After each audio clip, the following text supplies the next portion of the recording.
Ga nog even een vleugeling meten. Wat is aan het weten eigenlijk al dat het een wijfje is. 865 gram, maar mannetje gaat niet zo zwaar worden. Nu blijven een derde klein.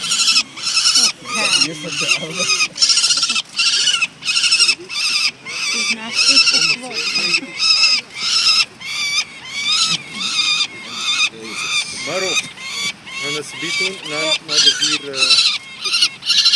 Dus volledig gemaakt voor de jacht. Hè. Enorme klauwen.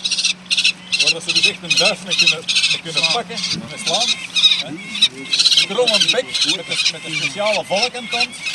Dus die volkentand is eigenlijk achter het puntje. Achter het puntje zie je nog een kleine tand eigenlijk zitten, hè, ook met een vinger hier. Hè.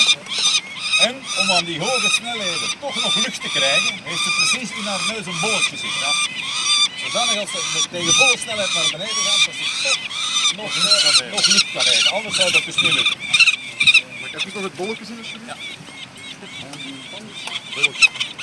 Die volkentand zie je in de bovenbek. En eigenlijk met die tand breken ze de wervel van de duif. Dus dat is die dood van het slaan eigenlijk. En gaan ze daarmee